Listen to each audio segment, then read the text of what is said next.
Thank you guys for returning to Cobra TV, and this is Cobra TV's podcast. We are on episode 3, and this is being recorded on October 4th, 2016, and we're going to be talking about a number of indie games today, games that are in development, and we may dabble into a movie or two. But it is a cold, chilly night outside, and we are definitely feeling the fall weather creeping up on us as we are in the scariest month of the year, October.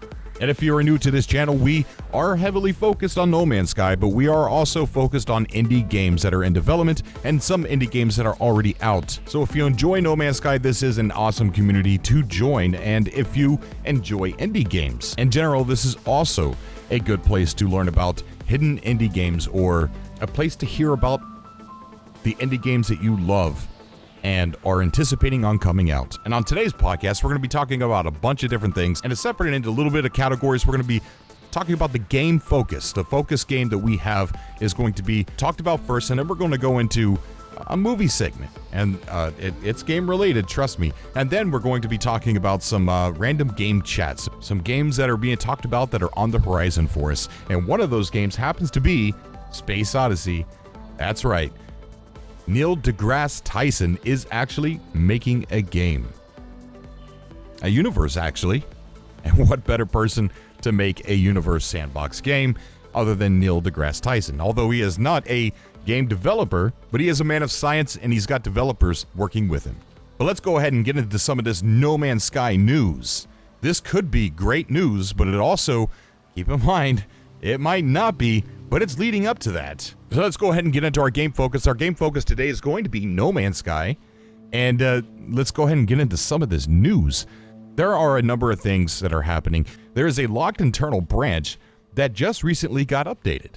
And it wasn't implemented into our game yet, but it did get updated, so they're definitely working on something. And from what I hear from other people, for the majority, most people are not experiencing bugs anymore. With all the negativity and everything going around with the ASA and everything like that, I'm pretty sure that here soon, we're going to get a content update to the game. Probably things that, are missing in the game, for one, and things that they were going to give us later, but they want to make the masses happy again, which I think the longer they wait, the more dangerous that becomes, of the reality becoming, it's too late. So this is definitely something that Hello Games is going to have to move very quickly on.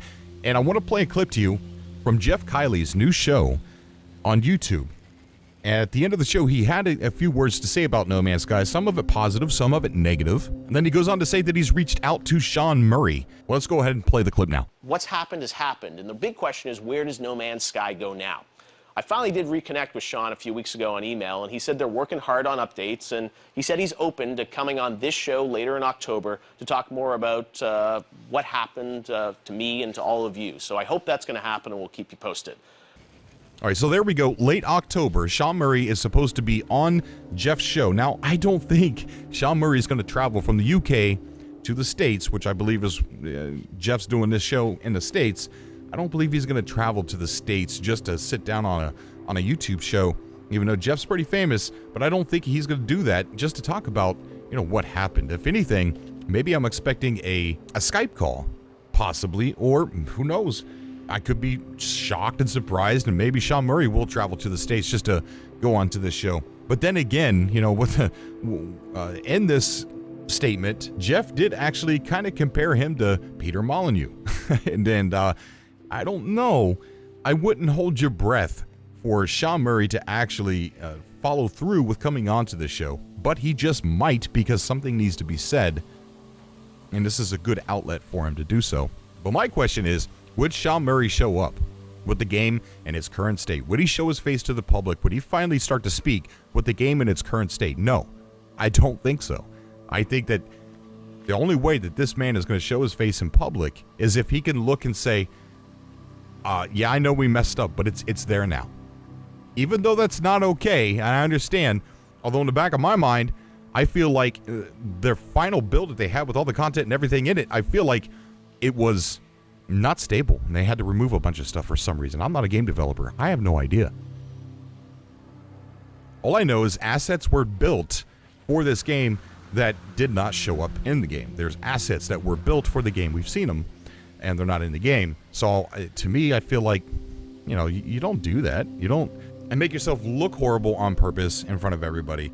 So this definitely, to me, in my opinion, and this is only my opinion, that something happened, something really bad happened that we don't know. And he said, Jeff said, talk about what's happened. So I think that's going to be one of the most impactful interviews that I've seen in a very long time, and I can't wait, and I really hope it does come through. But now we got to think about the timing. Late October. The Eternal Branch, the locked Eternal Branch, did get updated here recently. Not into our game, but it did get updated on, the Internal Branch part. So they are definitely working on something. Sean's supposedly on Jeff Keighley's show in late October. And then we got Paul Weir. Paul Weir is pretty active when it comes to responding to questions on his Twitter account. But Peaceful Gamer did tweet at him asking if there was new music in one of the update patches that we had gotten. And he responded to him by saying no, but there will be a new content update coming soon. So he's definitely, as the music and sound developer of Hello Games, he's definitely working on content for that update. So what stuck out to me is that there was another tweet that he did earlier today, saying, for any Finnish audio people who may be around, I will be in Helsinki again, first week of November, for some university, and he's happy to meet up. Okay, so he's going to be off doing his own little thing in November. Sean Murray is supposed to meet in late October. So it sounds like Paul Weir's done in November as far as creating more content for sound and audio and music and things like that. Sounds like in November he's done, and he's going off to Finland. He's going off to Helsinki and going to some university, want to meet up with some audio people. And then Sean Murray meeting in late October. I really feel like a massive content update that it could be redeeming to Hello Games, but then again, keep your hype down, because this could be nothing. It just flowing together like cursive, Late October, Sean Murray on Jeff's show. I mean, would you show up with the public being so upset with you and the game is in its current state? I wouldn't. I'd be too embarrassed, even though there is a lot of people out there that love the game for what it is right now. I happen to be one of those people, but I also would love to see those things that I know that are missing in the game. It would make it even cooler. But there's been times in the past where I've tried to use common sense and look at things about the way they look like they were falling into place, and I've been wrong. Many people have been wrong, been right before. Many people have been right before. I don't know what to say about this, but it does look like if he's going to show his face, there is going to be stuff updated to the game. Maybe some redeeming stuff. Or, keep in the back of your mind, could be bug fixes. I don't know. None of us know. Maybe it's content that we still wouldn't notice. Maybe there is going to be content, but maybe it's going to be small amounts of content. I'm going to also leave a link below with an interview from Paul Weir talking about how he created the sounds in the game, but what's more importantly to listen to is the focus on that he has for the future of the game, which isn't spoken a lot about, but he uses keywords like this version of No Man's Sky, this is what we wanted to do, and we are working on this, and for the future we have this plan, things like that. But it's interesting to listen to, and it does give you insight that they're not done. They're not done with this game by far. And I think it's safe to say, the sounds in No Man's Sky currently they're lacking. There are a lot of animals, they sound exactly the same. And, he says we have a long way to go, and that they have some stuff that they're going to implement into the game. Something about the real-time sounds, or I don't know. But give it a listen. It's very interesting. So, like as said before, we do know Sean Murray could be, and that's a big could, be on Jeff Keighley's show talking about what happened. And with that, I imagine there could be an update. But my question to you guys is, what content could be updated? I mean, of course, the missing features, right? I mean, that's the first thing that pops into mind.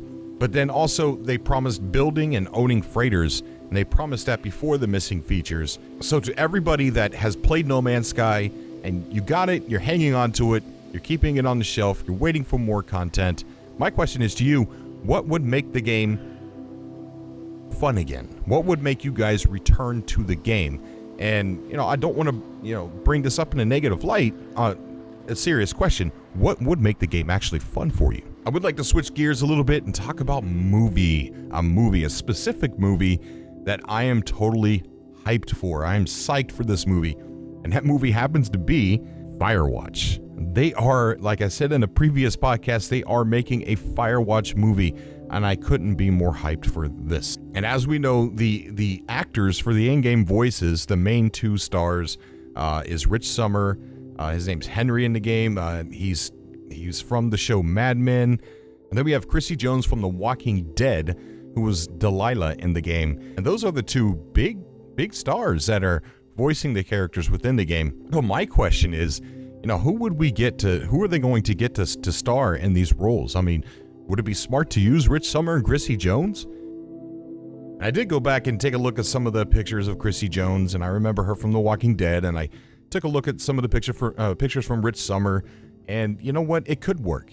But I'm not sure. I'm not sure how Hollywood they're going to go for an indie game. But I could actually see these two stars actually being in the movie and it being something that could work. I don't know. Leave a comment down below what you guys think about the Firewatch movie and who do you think would be good actors to play Henry and Delilah. There is no word yet on the release date or even if they started filming yet or if there's a script. Well, there is kind of like a script already made. I'm pretty sure they're going to have to rewrite a more in-depth script for the movie. As far as Firewatch goes, leave a comment down below. Let's start discussing it together. All right, we're going to go ahead and go into some random game chat. And this is some pretty cool stuff. And we got a new space game on the rise, but I don't know how cool this is going to be. It sounds cool from the very surface, but if you stop and you think about it, I don't know. I don't know how this is going to pan out. But with all the space games coming out, there is one man who decides he wants to put his foot in that space game genre and put his 2 cents in, and that guy is Neil deGrasse Tyson. Neil deGrasse Tyson is literally going to be making a space game, and this game's going to be called Space Odyssey. In the case when an astrophysicist says, I want to create a universe, maybe I really think I want to create an actual universe. If they're not reaching to scientists, then they're just making stuff up. That's what this game is. We're going to try to connect it in ways that you'll care about it. That's really all it is, and that it confirmed for me that there's an untapped appetite, maybe even a geek underbelly of us all, where some of us are more underbelly than others. And so a soft geek underbelly, where maybe nothing else you do in life celebrates what could be this interest that you have that maybe you didn't even know you had. Or maybe it was an ember that had gone cold and we just fanned the flame to make it rise up again. Now there's an article that starts off, famous astrophysicist and master science communicator Neil deGrasse Tyson is behind a new, here it is, educational game called Space Odyssey that is designed to be, here's the cool part, a realistic physical simulation of the great unknown. The game is meant to teach people more about space and science through an explorational game where players build their own galaxy. The game's tagline is an online multiplayer gaming experience to create, expand your galactic civilization. Sounds interesting, doesn't it? The article goes on to read, the game is being designed by Whatnot Entertainment and is said to be similar to games like Civilization and Minecraft. Now, they're comparing it to Civilization and Minecraft. See, I'm not into those strategy games like Civilization, although they are really, really cool. I like to be really like a part of the environment, not so much as like a God looking down, so to speak.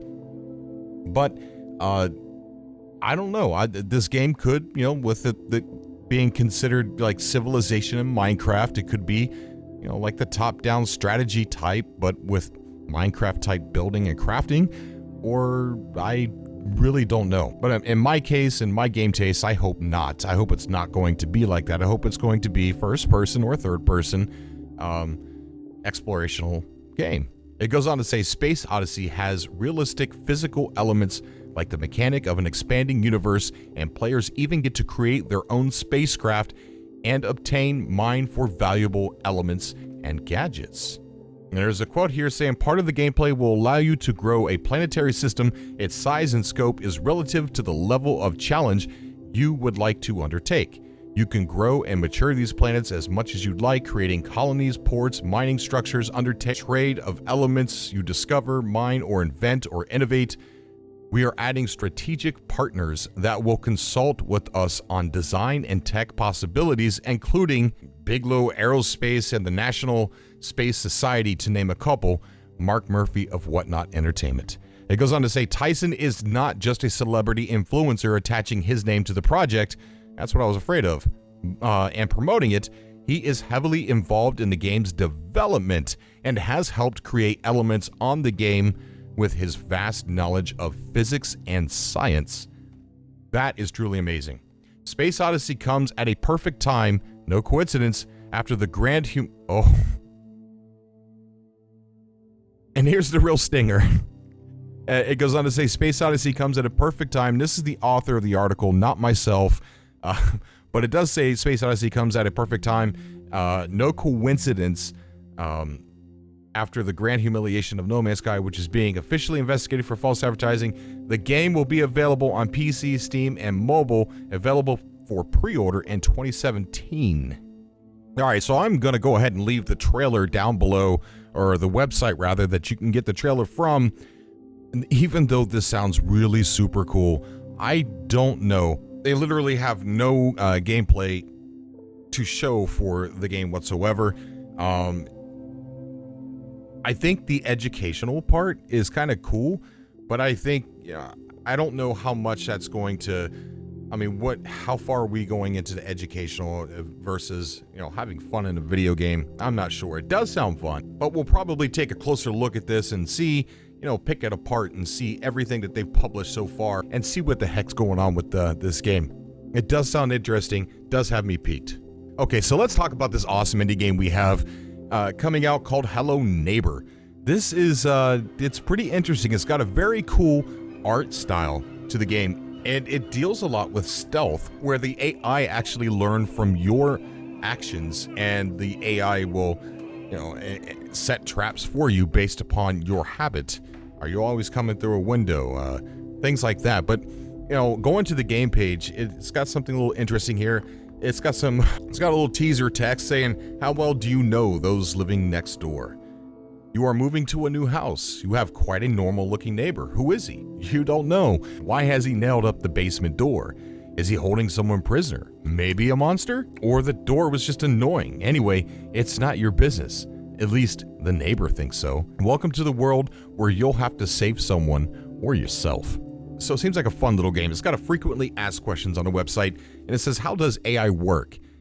And it goes on to answer by saying the neighbor gathers all the information about the player's action, decisions, movements, etc., etc. Having analyzed it, he comes up with counter actions, traps, and unique tactics against the player. The more one plays, the more experienced the neighbor becomes. That sounds pretty cool. So what's the goal of the game? And Hello Neighbor, the goal of the game, the main goal is to get into the neighbor's basement and reveal his secret. And the last question on there says, what happens when the neighbor catches you? You are respond to your part of the map with all your progress saved, but all the objects from your inventory are lost. The game goes on. There are no checkpoints, but if you wish to stop or pause the current game, just click save and quit at any point. So great art style, great concept, sounds super fun, and I can't wait to play it. Let me know in the comment section down below what you think, and I'll jump into chat with you guys. Okay, the final game that I want to talk about, let's go ahead and talk about the game called Proceed. Proceed is a side-scrolling space adventure game from a first starter game developer who was a fan of No Man's Sky. He got tired of waiting for No Man's Sky, and he decided to make a game himself, a more simplistic level, a side-scrolling game, kind of like Starbound, but it's got really crisp-looking graphics, great art style. And I'm an older guy. I love the side-scrolling games. I miss the side-scrolling games, and I think that, when I go on Steam all the time and I look for awesome side-scrolling games, and I don't feel like a lot of them are done right. Just the animations are kind of weird, but there are so many out there that are so wonderful, and I feel that Proceed actually is doing very well as far as the animations and how it looks. It's beautiful colors. You can actually go out into space. You can land, and it looks like you transform. In your ship is maybe a robot. I have no idea. But the game does look fun, and he's going to be starting a Kickstarter here pretty soon. And I actually invited him to come on Cobra TV to talk about Proceed, and he's agreed to come on. So I can't wait to have that conversation with him and talk about this awesome looking game. And he's saying that it is infinite. It's a procedurally generated game. He has lots of assets, he says, but I don't know how far that's actually going to go in the game. So that'll be something great to bring him on the show and talk to him about. But from what I see here so far, it does look fun. Let me know in the comment section down below what you guys think about Proceed. And last but not least, what games have you guys played within the over the last couple of months? What games are you playing right now? Comment down below. Tell me what games you would like me to cover. And, you know, I've been searching for some identity news. And there's a little bit out there, but not enough to really like come forward with anything. It just seems like it's come to a complete halt, and I hope this project doesn't get scrapped because, you know, I've invested into this project, and I know sometimes that can be a very dangerous thing to do. It can be a very stupid thing to do. But I feel that when game developers use Kickstarter, there's two sides to that. A lot of them have been guilty of taking people's money and not producing what they promised. But I think Kickstarter is a good platform for the developer and the community to help build a game together. If used properly, Kickstarter can be very helpful into making a very wonderful game. But the sad part about it is there's a lot of developers out there that have left a bad taste in people's mouths with Kickstarter. And that is completely understandable, myself as well. But at the end of the day, I really want to believe that, you know, there's somebody out there, some developer out there that you can really get behind, really help support. Games are, they're a work of art. You know, there's artists that are making these games. I really hate to see something like Kickstarter that could be really helpful to creating games be stained with so much abuse on the platform. But it is what it is. The smartest thing to ever do is wait until a game comes out. No pre-orders, no backing, and watch the game being played on YouTube and see if it's something that you would like, because opinions and reviews, that's all they are, is opinions. You know, somebody else's opinions could be completely different than yours. But I still feel like that there's hope out there for a project, you know, that you could truly feel like supporting. At least at the end of the day, that's what I want to believe. As always, guys, I love you. And I thank you from the bottom of my heart for being here on Cobra TV. If you're not a member of the Cobra TV army yet, hit that subscribe button. I also get a chance to be on Cobra TV on Tuesdays, sometimes 8 p.m. Eastern Standard Time, sometimes 9 p.m. Eastern Standard Time. I do tweet out when I'm going to go live and when I'm going to be taking callers. So follow me on Twitter, follow me on Facebook. I'm also very open. I'm very communicative. If anybody's having a bad day and want to talk a little bit, just go ahead and send me a message on Facebook. I love to chat. I love meeting new people. And this is the best thing about having a YouTube channel and having a community here on Cobra TV. It's the best thing, meeting people, talking to people that are excited about certain things. Stay amazing, everybody. You guys are wonderful. And I will see you guys in the next video. Until next time.